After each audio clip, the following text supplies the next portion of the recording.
Assalamualaikum warahmatullahi wabarakatuh. Pada kesempatan kali ini, saya akan coba untuk menyelesaikan salah satu lab di kelas Networking Academy, yaitu pada course Cyber Ops Security.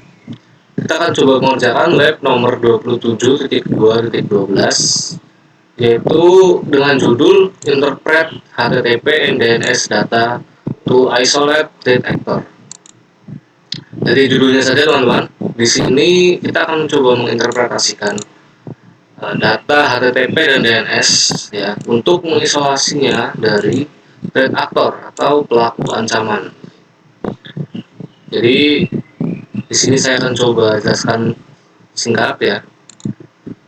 Di sini nih, MySQL itu populer database yang sering digunakan oleh banyak web aplikasi web ya. Sayangnya SQL injection ini sering digunakan sebagai teknik web hacking ya.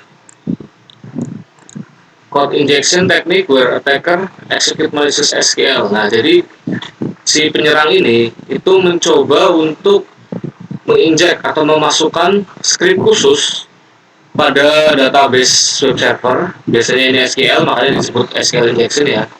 Itu sehingga si penyerang ini dapat mengetahui informasi mengenai internal dari organisasi ataupun perusahaan, baik itu PII ya, personally identifiable, itu informasi personal, kemudian kartu kredit, nomor rekening dan lain-lain. Kemudian ada DNS ya, DNS juga ada di sini namanya DNS Data Exfiltration. Ini salah satu bentuk ancaman juga, yaitu mereka akan mencoba mentranslate atau melakukan query terus-menerus terhadap beberapa DNS rentan dalam sebuah sistem, sehingga si penyerang atau threat actor ini mendapatkan informasi yang bisa mereka manfaatkan. Seperti itu teman-teman. Baik, langsung saja di sini kita menggunakan Security Union Virtual Machine ya. Nah, di sini sudah saya buka. Di sini disediakan oleh Cisco dengan basicnya Ubuntu. Kemudian kita langsung masuk ke part 1 nih. Investigasi SQL injection attack.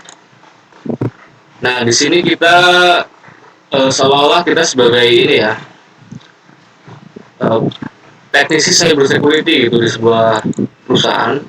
Nah, kita di sini akan menggunakan Kibana, teman-teman. Kibana itu adalah tools yang open source, itu digunakan untuk monitoring logs atau memonitoring event yang terjadi dalam sebuah aplikasi web berbasis web ya. Kemudian kita masuk ke step pertama. Oke, kita login dulu di sini, loginnya analis. Oke, kita tunggu. Kita kemudian akan mencek service. Kita akan mengecek. Jadi di sini sudah sepaket ada beberapa service yang bisa kita gunakan. Salah satunya dari Kibana tadi ya. Kita akan ceknya dengan cara ini nanti. Kita akan buka terminal nanti. Kita tunggu terlebih dahulu.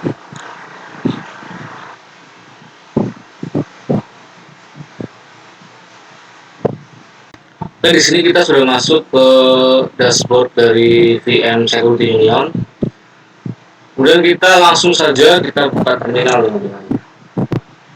Buka terminal.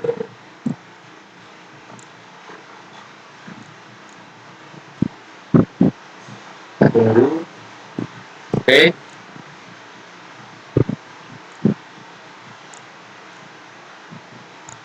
Kita akan melakukan cek terhadap status ini ya, status servisnya.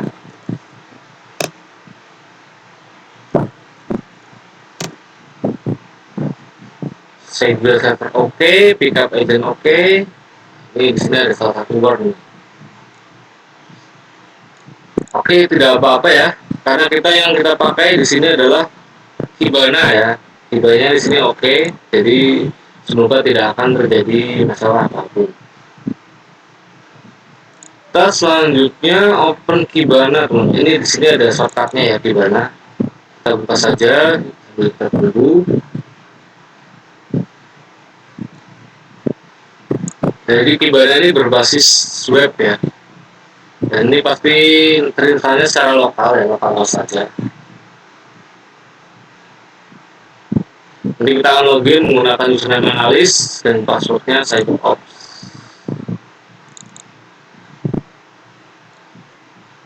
Tunggu ini agak lama teman-teman.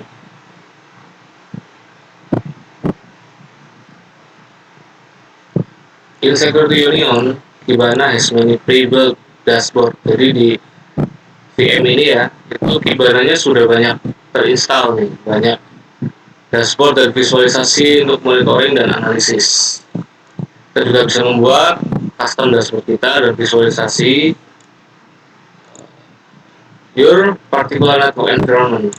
The dashboard may not have any result in the last. Nah, kalau kita baru install ini VM ini teman-teman, mungkin dia tidak punya hasil selama 24 jam terakhir gitu.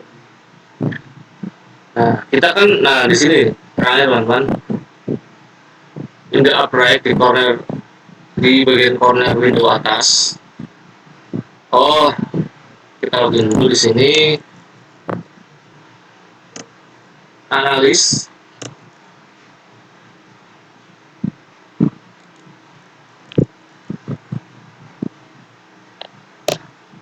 Oke, kita login terlebih dahulu.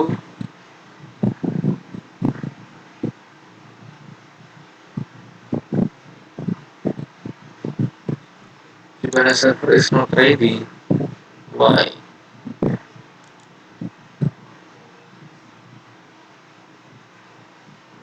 Kita coba refresh.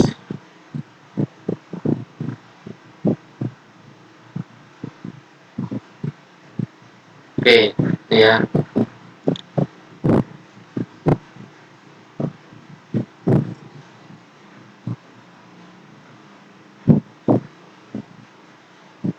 Kita tunggu sebentar teman-teman.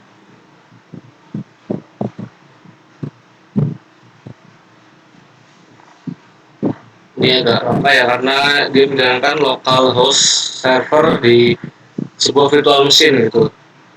Dan laptop saya masih kurang memadai, jadi mohon maaf dan harap ditunggu.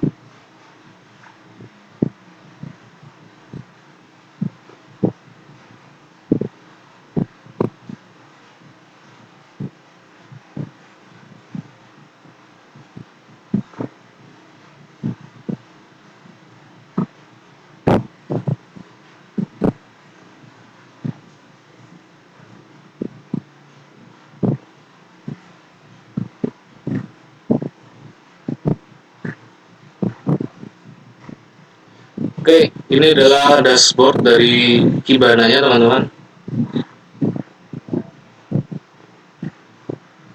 Nah, ini agak nge-lag ya. Kita tunggu saja, sabar.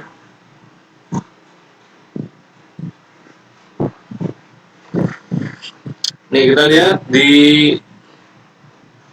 ujung kanan atas. Oh ini, kita akan mengatur range teman-teman ya. Ini kan kita klik ini last 24 hours. Nah, dia akan muncul nih berapa range-nya.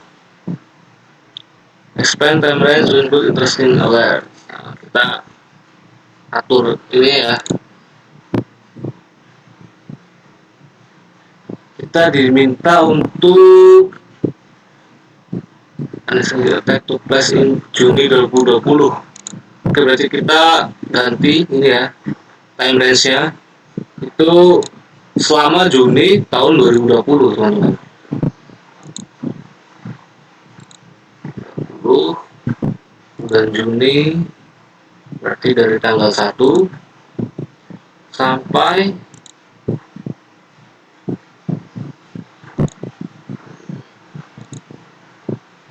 bulan Juni tanggal 30 ya, 1 bulan penuh kan ya, include the entire month of June.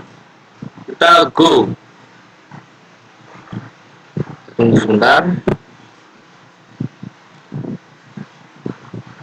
Oke, ini sedang loading mungkin teman-teman ya, sedang loading.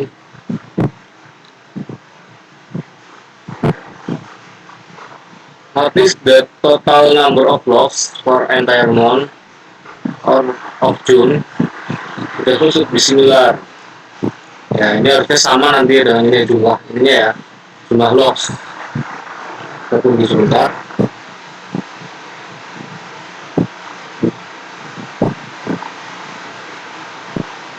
Oke, sudah muncul teman-teman. Ini di sini 136 ya, 136 dari ini grafiknya seperti ini teman-teman. Dia berarti sekitar di pertengahan tanggal ini, di pertengahan bulan ya. Di antara mungkin tanggal berapa ini? Sekitar 12 ya, ini akan ada. Oke, di situ tanggal 11 ada grafiknya baru muncul dan berakhir di tanggal 12. Nah, kita selanjutnya step kedua melakukan filter untuk HTTP traffic. Nah, ada filternya di sini ya. Nah, ini HTTP ya, kita klik saja. Ini kan masih total nih teman-teman, log total dari semua layanan yang ada di website ini. Nah, kita filter jadi yang HTTP-nya saja. Kalau di sini berarti ini ada 22 ya. Kita lihat apakah nanti akan sama HTTP-nya.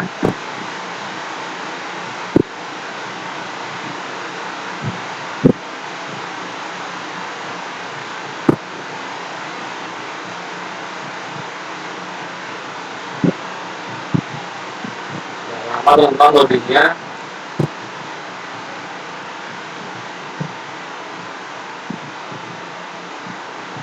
Ya, di sini harusnya totalnya 22. Oke, sudah muncul. Saya lihat di sini totalnya ada 22. 22 logs yang mencatatkan HTTP. Ya. Kemudian di sini ada pertanyaan. Scroll ke bawah ya. Apa source IP address-nya? Di sini ada yang kita coba cari informasinya. Oke, di sini ya. Source address-nya kita bisa tuliskan di sini.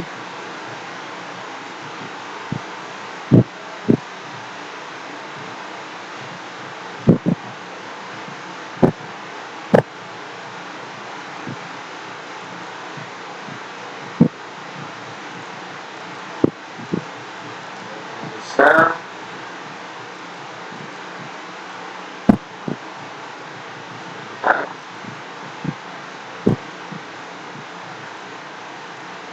Oke, di sini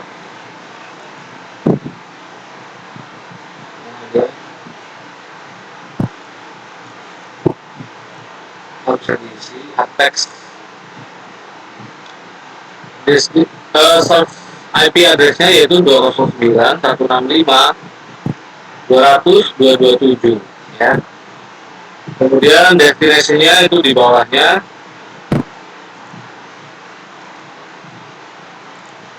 Nah, destination address-nya 209.165.200.235. Kemudian untuk port number-nya, nah karena ini HTTP ya teman-teman, HTTP itu port number-nya 220, 80. Kalau HTTPS baru 443. Sebenarnya bisa 80 atau 8080, tapi di sini saya gunakan yang 80 saja teman-teman. Scroll down HTTP log, the result is HTTP log. Nah, ada HTTP log. Di sini URI error. Ini ya HTTP logs ya, yang menampilkan 10 baris pertama. Nah, ini kan destinasi portnya 80 ya. Oke, kemudian expand the data of first result. Kita buka baris pertama di sini ya. Klik ini, expand. Tunggu. What is the timestamp of the first result? Itu tanggal berapa gitu ya kejadiannya, yaitu Jun 12 tanggal 12 2020 pukul 21 30 detik ke 09 gitu ya. Apa event type-nya, kejadiannya? Oke, dari sini. Nah, kejadiannya tuh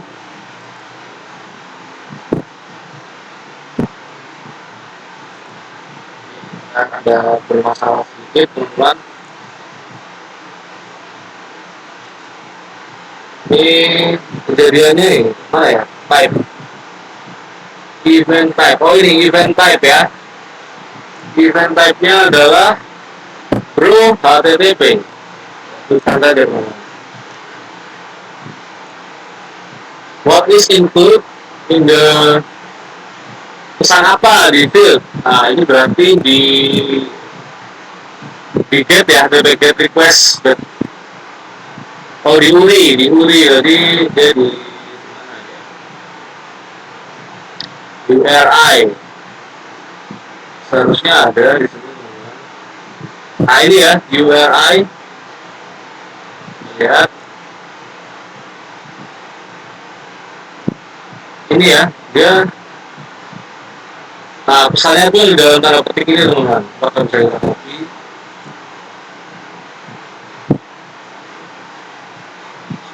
tidak bisa.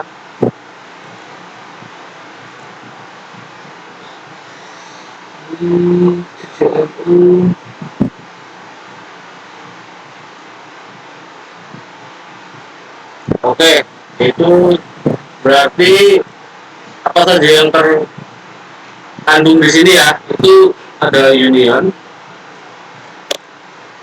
ada select. Nah, ini teman-teman, union dan select ini script tambahan ya, script tambahan dari penyerang mungkin ya. Seharusnya itu tidak ada, tapi jadi ada gitu. Nah, oke, ketemu nih, nggak ada SQL injection-nya di mana? CC number, CCV,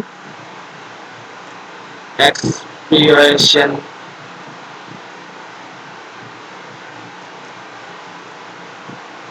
from credit card, password and user.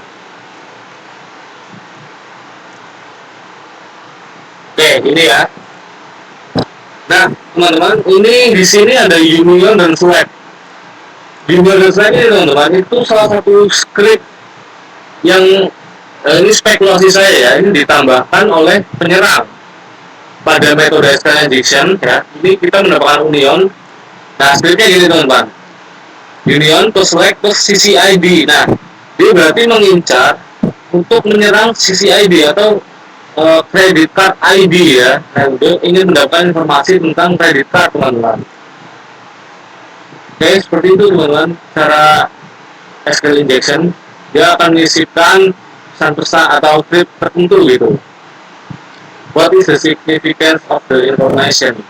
Apa yang signifikan dari jelas saja penyerang mencoba menggali informasi tentang CCID itu credit card kali, credit card ya, credit card ID teman-teman. Ya, ini itulah yang kita dapat informasinya ya. Oke, itu kemudian kita lanjut. Some information for log entries is hyperlink. Klik value of ID. ID tadi di atas teman-teman.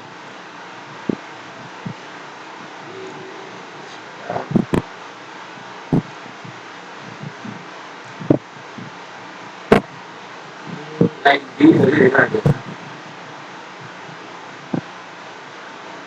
Di timestamp berarti di atas.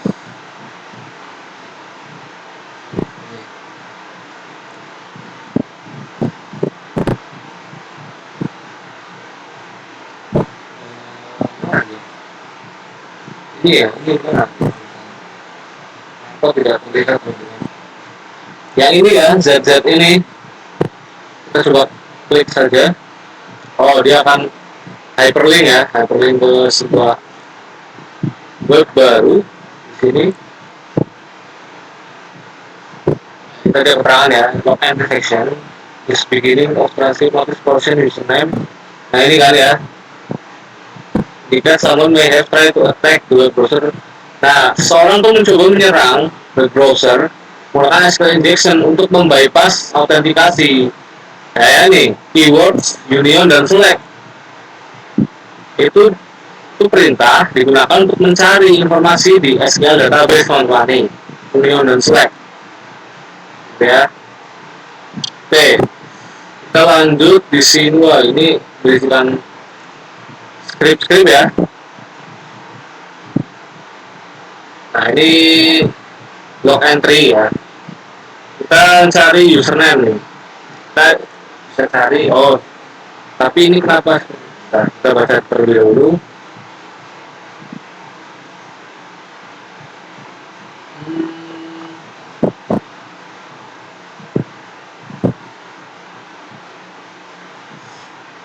Ya, dari kita klik ini kan, blue text contain HTTP request ini ya. Ini mengandung HTTP request. Hanya dia get ya. Kemudian red text itu respon dari web server tujuan, respon ya yang merah-merah ini. Oke, kita lanjut ke sini. Kita cari sintaks script username. Nah, ada banyak di sini teman-teman. Nah,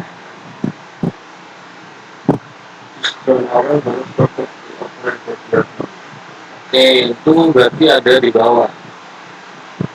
Nah, ini teman-teman, ini kan respon dari web server yang ingin diserang gitu. Nah, dia itu akan menampilkan ini teman-teman, username-nya ini username. Nah, password tampil di sini, signature-nya tampil ya. Well, ada banyak nih username. Ada banyak nih. Nah, itu bisa tampil teman-teman. Itu dengan cara SQL injection, penyerang dapat informasi seperti ini apabila tidak diamankan di web server kita. Baik, di sini ada pertanyaan. What do you see later as you exit to the username? What do you see later?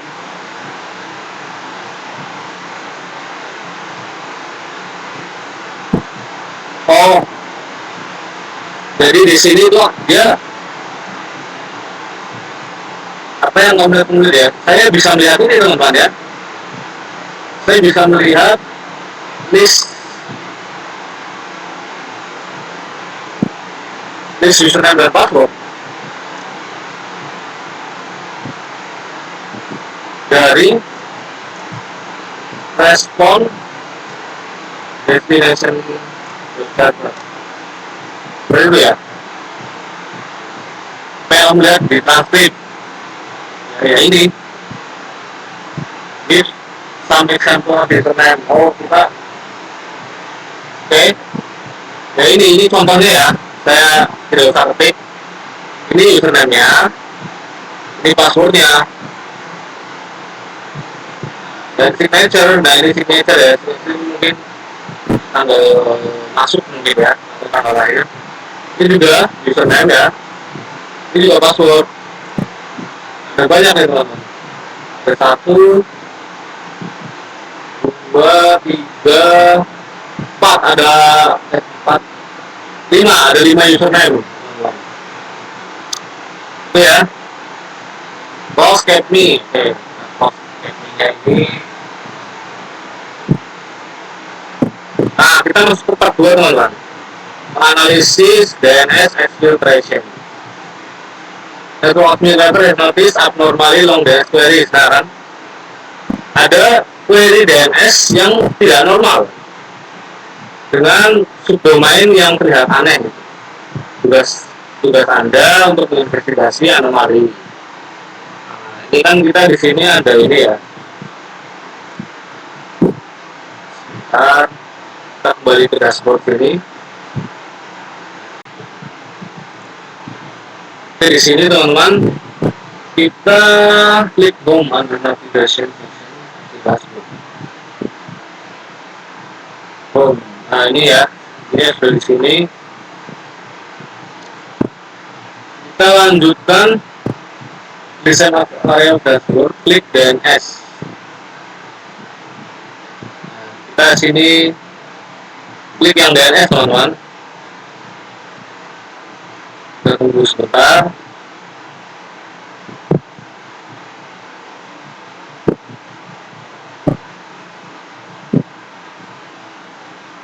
Review DNS related entries. Scroll down the windows. Kamu bisa melihat tipe DNS query, kamu bisa melihat address record, IP VNAM 4E record, net BIOS, dan pointer record. Kamu juga bisa melihat DNS response. Ya, ini nanti ini betul-betul grafiknya.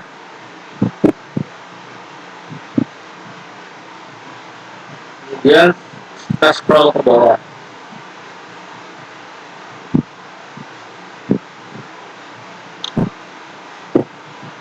Oke, kita langsung saja ke file number DNS query top domain. Ini nanti menampilkan domain yang paling sering diakses.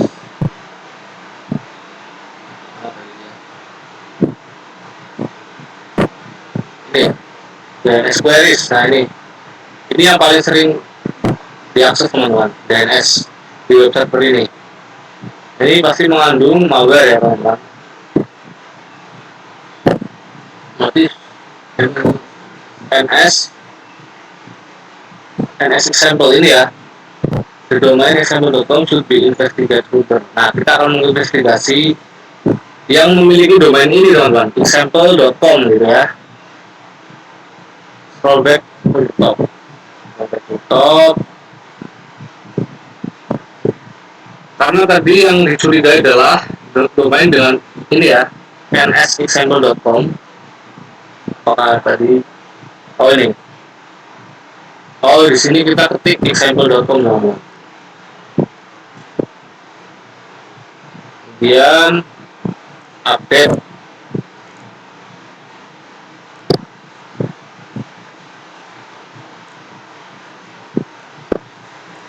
Kita tunggu sebentar. Ada pertanyaan di sini. Locate information there. Record the IP address of DNS and client server. Kita tunggu saja, ini masih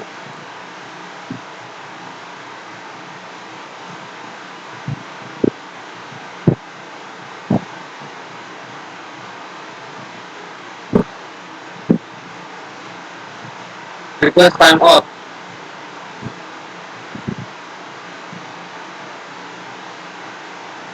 Oke teman-teman, ini karena masih error ya, ini masih request timeout ketika saya menerapkan filternya. Jadi saya akan mencoba untuk spekulasi teman-teman ya.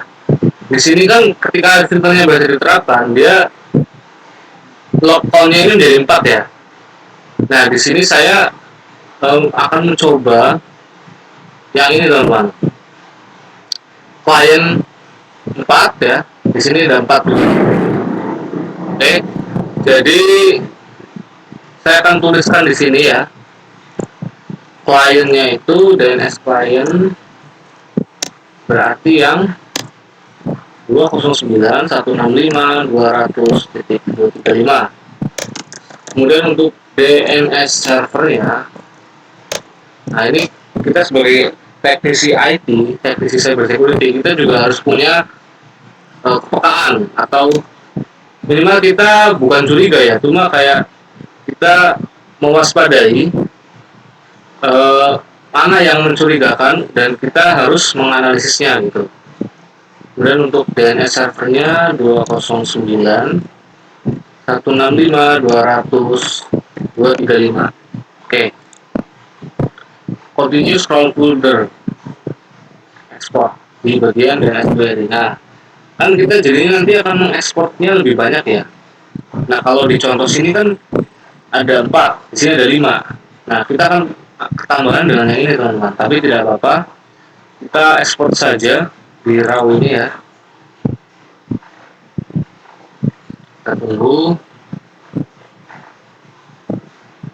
Jadinya kita akan mengekspor 22 data gitu ya.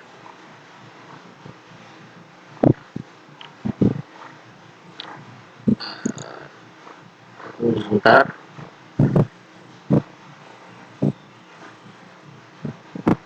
Link to download garis. Apakah sudah terdownload teman-teman? Kita lihat di terminal saja.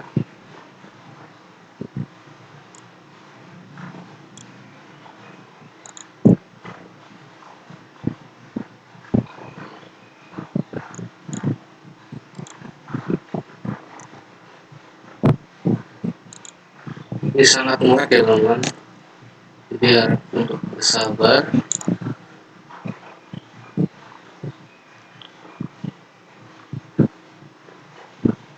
Kita lihat di download.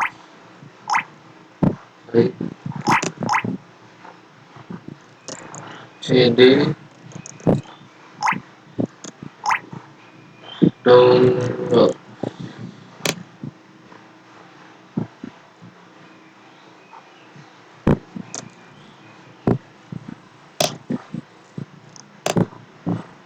Nah ini ya DNS query, dan kita coba lihat di dalamnya DNS queries. DNS queries CSV. Nah, dia menghasilkan ini ya. Ini adalah angka heksadesimal. Oke, kurang lebih sama ya ini ya. Oh, kita harus membukanya pakai text editor teman-teman. Nah, di sini apakah ada ini DNS queries CSV. Nah ini ya. Oke, kita close saja.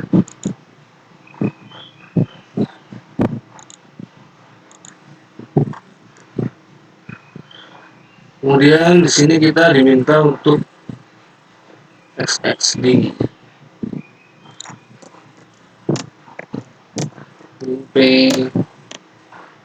DNS queries.csv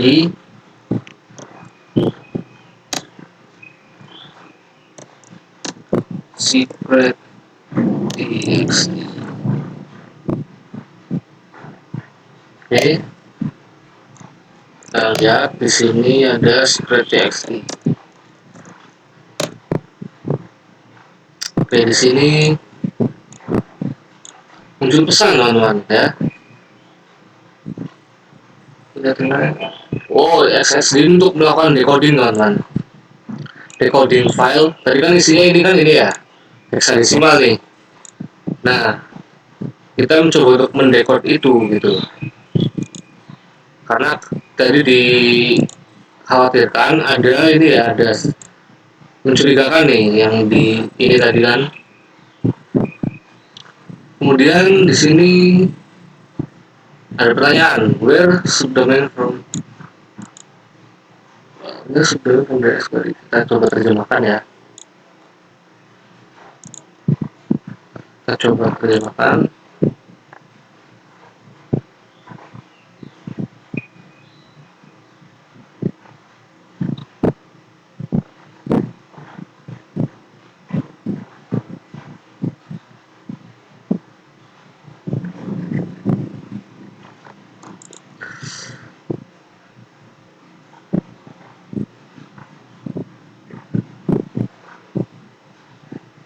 Oh, ini intinya apakah hexadecimal ini berhasil didekode gitu ya?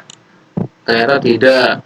If not, what is the text? Apa teksnya? Ini kan untuk teks, teman-teman. Confidential document do not share. Oke, sini jadi teksnya yaitu ini, confidential document do not share. This document contains information about the last security breach. Oke, ini setelah kita tahu isi teksnya, kemudian ada pertanyaan lagi di sini. Apa implikasi dari hasil terhadap permintaan DNS tertentu? Ya, apa makna yang lebih besar? Jadi gitu kan, dari hasil ini ya, itu menunjukkan bahwa permintaan DNS itu adalah permintaan yang terpisah dan itu terkoordinasi seperti itu ya, yang berisi konten tersembunyi. Kemudian itu makna yang lebih besar dari hasil ini adalah bahwa permintaan DNS itu dapat digunakan untuk permintaan DNS itu dapat digunakan untuk menyembunyikan pengiriman file dan melewati keamanan jaringan, karena biasanya DNS itu tidak difilter gitu teman-teman ya. Nah, ada pertanyaan lagi di sini.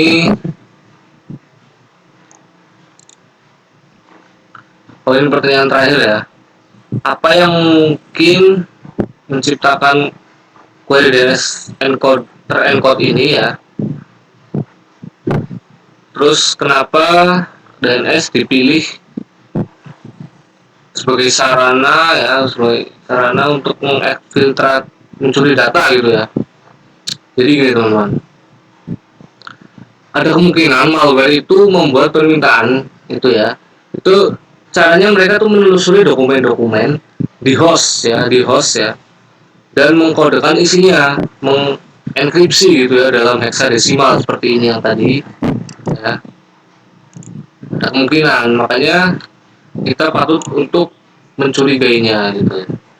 Lalu membuat query DNS ya, dia mengquery terus menggunakan string hexadecimal sebagai subdomain. Jadi ini dia kan hexadecimal, tapi dia punya domain gitu. Jadi domainnya tuh aneh kayak gini kan, hexadecimal gitu. Terus kenapa di pertanyaan kedua tadi, kenapa DNS dipilih ya sebagai sarana untuk mencuri data? Karena permintaan DNS itu gini teman-teman, dia itu sangat jarang sangat umum di jaringan internet itu DNS HTTP ya. Makanya itu kemungkinan besar di router atau di IDS DNS itu tidak difilter teman-teman ya. Karena dua layanan paling umum di internet adalah HTTP dan DNS gitu. Jadi dua itu biasanya jarang untuk difilter. Dan maka dari itu DNS bisa digunakan atau umum bahkan digunakan untuk mencuri data gitu. Jadinya karena tidak dipantau DNS itu.